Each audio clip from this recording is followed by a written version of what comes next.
Halo teman-teman, hindarilah judi dan semua bentuk judi termasuk judi online. Sebab judi hanya akan membawa sengsara dan derita.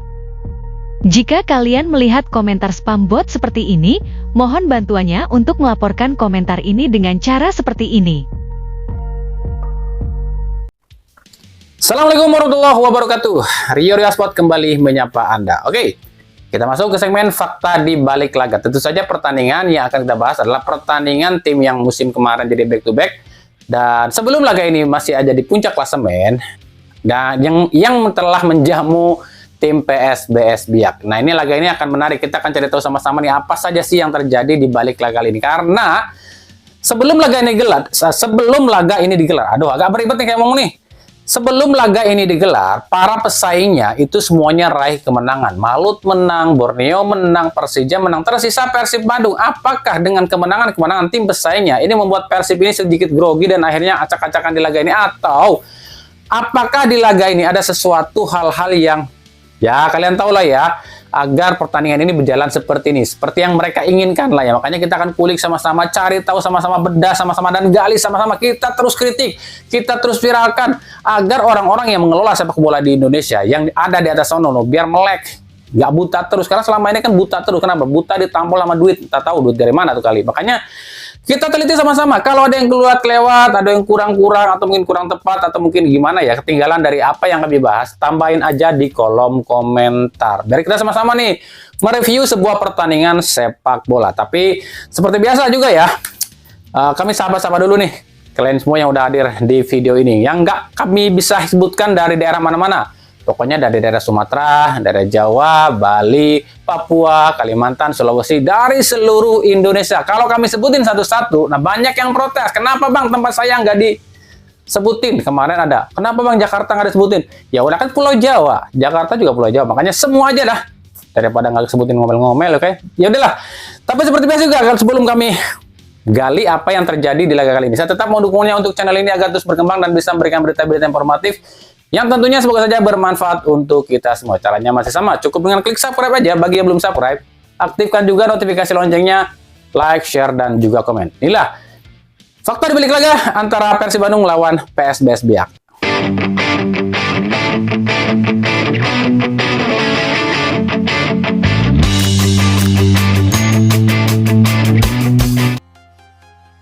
Inilah beberapa hal yang bisa kami amati di laga antara Persib Bandung lawan PSBS Biak di pekan ke-18. Pertemuan keempat, ya ini pertemuan keempat dua tim ini sepanjang sejarah, di mana 3 pertemuan sebelumnya Persib itu menang 2 kali dan 1 laga berakhir imbang. Wasit Axel Febrian Sinaga musim ini baru tampil 4 kali dengan mengeluarkan 23 kartu kuning dan 4 kartu merah. Bagi PSBS, ini kedua kalinya dipimpin oleh wasit asal Jakarta ini, di mana PSBS pernah dipimpin wasit ini tuh di pekan 10 saat imbang 0-0 lawan Persebaya. Sementara bagi Persib ini pertama kalinya dipimpin oleh wasit Axel ini. Tapi dengan ini berarti total musim ini Persib udah 4 kali dipimpin wasit asal Jakarta.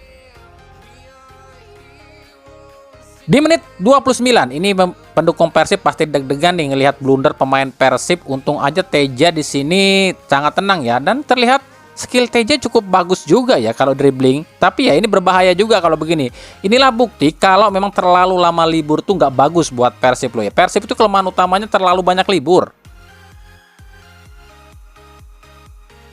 Ya cuma itu yang bisa kami amati di babak pertama. Selebihnya ya inilah yang seperti kami bahas di prediksi pertandingan. Yang kami takutkan adalah terlalu lama libur akan bikin performa pun menurun. Dan ini terbukti di babak pertama Persib ini lawan PSBS Biak pun ini sangat kesulitan. Ditambah lini depan yang kurang maksimal.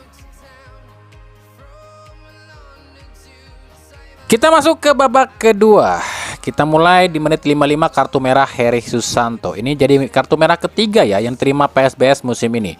Dan ini bakalan rame nih. Persib menang lawan PSBS. Ini pasti akan jadi ejekan karena ya katanya mau menang aja harus kartu merah. Pasti dong ada yang akan ngomong kayak gitu.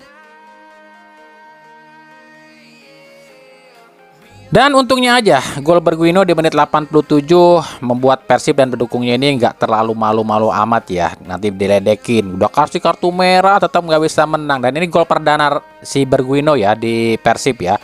Dan ini assist kedua Ramon Tanque.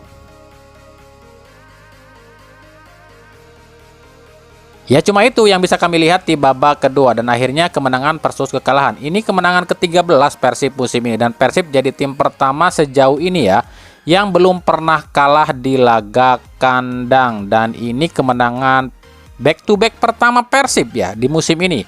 Sebab di pertemuan pertama juga Persib menang atas PSBS ya, dan kembali Persib dengan menangnya ini mengambil alih puncak klasemen sementara dari Borneo FC. Selisih berapa poin? 1 poin ya. Sementara bagi PSBS ini kekalahan ke-10 musim ini dan yang ketiga dari Persib sepanjang sejarah, dan PSBS jadi tim dengan raihan kekalahan terbanyak ya saat main away. Clean sheet ya, Teja Pakualam kembali mendominasi ya sebagai kiper dengan clean sheet terbanyak. Dengan hasil ini Teja Pakualam telah mengoleksi 10 clean sheet.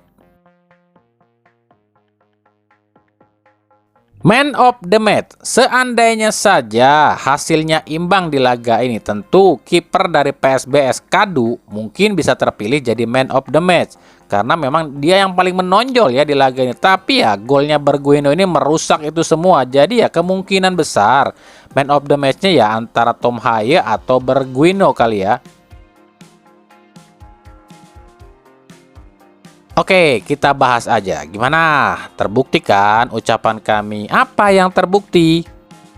Yang pertama, coba lihat di laga ini. Ini statistiknya ya. 16 kali tembakan ke gawang lo ya, dengan 32 peluang berbahaya. Tapi harus nunggu sampai menit ke-87 baru bisa cetak gol. Itu pun dengan catatan setelah PSBS-nya kartu merah.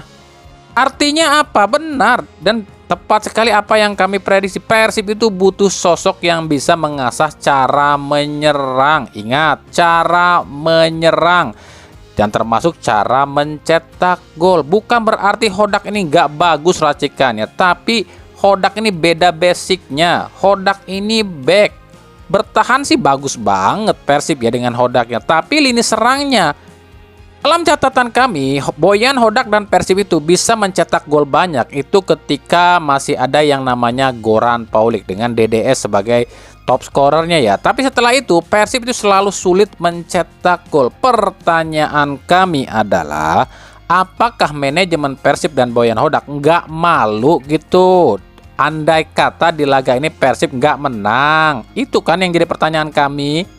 Apakah manajemen Persib nggak ngerasa Persib gitu? Atau istilahnya rasa ka Persib. Nah, sebab kalau supporter Persib nih ya pasti malu ngelihat laga ini. Apalagi kalau laga ini sampai nggak menang, otomatis bakalan diledekin. Nah, dengan situasi seperti ini Persib sulit menang. Kenapa sampai sekarang nggak ada tanda-tanda Persib akan ngerekrut yang namanya pelatih striker? Padahal itu sangat dibutuhkan. Yang kedua yang kami pernah bilang, Persib itu pemain yang nggak boleh terlalu lama libur. Lihat di laga ini, dari babak pertama kan lawannya PSBS. Masa mainnya kayak gitu, nggak Spartan, kayak yang apa ya, ngeremehin PSBS. Ujung-ujungnya susah kan cetak gol. Bahkan setelah PSBS di kartu merah pun permainan Persib nggak meningkat juga. Ini beda banget dengan permainan di paruh musim pertama. Istilahnya apa? Dibere kalobaan libur, kangenahan. Akhirnya apa? Kedodoran. Yang ketiga yang pernah kami bilang, tim manapun ya mau lagi sebapuk apapun, kalau lawannya Persib seolah jadi mengerikan. Bukan karena mereka itu lebih lebih senang, lebih serius ketemu Persib, tapi Persibnya pun kagetan kalau ketemu tim-tim yang tadinya bapuk kok ganas sih lawan Persib. Ya udah akhirnya cocok, jadinya kelihatan Persibnya yang loyo. Dan hal seperti ini bahaya buat Persib, apalagi Persib jalani 2 kompetisi dan di bulan Februari jadwal sangatlah padat dengan kondisi lini depan yang kata orang Sunda mah ngarumpuyuk siga hayam gitunya. Nu eueuh seukeut-seukeutna kumahaan. Tapi ting nggak habis pikir kami dengan jalan pikiran Boyan Hodak dan manajemen Persib. Apakah Boyan Hodak nih takut kesaingin kalau misalnya ambil Goran Paulik lagi? Iya sih, pertandingannya sih menang, tapi permainannya menjengkelkan. Lihat cara mainnya gitu loh. Kami yakin 90% pendukung Persib yang nonton laga ini pasti udah jengkel tuh sampai menit 85. Ayo, ngaku yang nonton. Ya jelas jengkel lah. Jengkelnya kenapa? Kalau nggak menang takut diledekin sama tetangga. Jengkel juga ngelihat permainan Persib. Betul apa betul? Kami sih nggak nyalahin strategi Boyan Hodak yang menarik Beckham Putra di babak kedua. Karena kami tahu lah Hodak ini memang butuh tambahan amunisi di lini depan Persib. Dengan mungkin pemikirannya kalau nambahin lagi pemain yang berposisi menyerang, fokus para pemain bertahan PSBS ini akan terpecah. Tapi ya mau gimana lagi, meskipun mau ditambahin 10 striker sekalipun, kalau nggak ada yang ngasah segi finishing atau penyelesaian akhir, ya susah. Coba lihat striker-striker Persib di laga ini. Ramon Tanke, ya meskipun cetak 1 assist ya, eta gitu sengaja. Selebihnya, Soledad baik, kalau banti Soledad si Ramon. William Barros udah 7 laga nggak cetak gol. Andrew Jung udah 8 laga nggak cetak gol. Reku kumahaan kos gitu. Nah sekarang Persib memperkenalkan 2 pemain baru dan dua-duanya back lagi. Leszwin Kurzawa asing dan Dion Mack diaspora. Untuk Dion Mack sendiri emang ini di luar ekspektasi. Bukan cuma perekrutannya yang di luar jangkauan ataupun prediksi kami ya, tapi ekspektasi pun kami nggak terlalu wah ya buat Dion Mack ya. Dan ini kan jadi pertanyaan, apakah cuma itu rekrutan Persib yang diaspora? Bagaimana dengan Pelupesi? Gagal, batal gitu, apa nggak bisa? Apa cuma segini kemampuan manajemen Persib buat rekrutan di putaran kedua?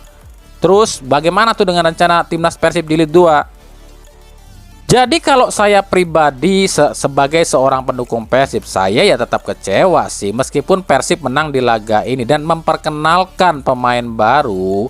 Sebab itu nggak cukup. Kenapa posisi belakang terus yang ditambahin sementara sisi serang nggak pernah dibenahi? Ya tunggu aja lah sampai akhir bursa transfer. Kalau Persib nggak memperkenalkan pemain baru lagi, ya udah kami no comment. Nggak bisa prediksi bagaimana Persib di ACL 2 dan di Liga. Sementara untuk PSBS Biak sih komentar kami cuma satu ya. Ini si Kadu nih kipernya PSBS. Yakin saya pasti laku keras nih di musim depan. Karena tanpa ini pemain tahu udah gimana tuh pertahanan PSBS. Selebihnya ya kami nggak bisa salahin pemain PSBS juga sih. Mereka main juga dengan hati yang nggak tenang. Nggak tenang kenapa? Lantaran ya gaji mereka yang mencela-mencela. Ya susah. Bisa nahan Persib sampai menit ke 87 aja itu udah hal yang luar biasa kalau buat kami. Oke, itu tadi ya sedikit hal yang bisa kami gali, kami kulik, kami teliti, kami amati di laga antara Persib Bandung lawan PSBS Biak di pekan 18 alias pekan pertama di putaran kedua. Gimana menurut kalian? Kalian udah puas atau masih kecewa atau jengkel atau gimana? Ya itu wajar ya. Dalam sebuah pertandingan ada yang senang, ada yang jengkel, ada yang sedih, itu hal yang wajar. Cuman bagaimana ke depannya kita memberikan dukungan, masukan, dan juga saran serta kritik pada tim kesayangan kita semua. Itu yang paling penting. Kalah nggak usah ribut, nggak usah ngujat, menang nggak usah sombong, nggak usah euforia. Tapi jalanin aja apa adanya, nggak usah berlebihan. Karena segala sesuatu yang berlebihan itu adalah sifatnya setan. Makanya orang-orang yang terlalu lebay, berlebihan, itu sifatnya udah dikuasai sama setan. Oke, makasih ya yang udah menyaksikan video ini dan mengunjungi channel ini. Kritik dan saran selalu kami nantikan di kolom komentar atau di media sosial kami yang ada di bawah ini. Oke, tapi sebelumnya kami bilang nih, yang buat yang nanya-nanya, Bang kenapa Bang telat bikin video atau gimana? Aduh, lu pikir gampang nyari berita apa? Lu pikir di Jakarta nggak banjir apa? Yaudahlah, biar lupakan aja ya. Yaudah, sampai jumpa di video-video kami selanjutnya dan salam Rio Riasmot. Wassalamualaikum warahmatullahi wabarakatuh.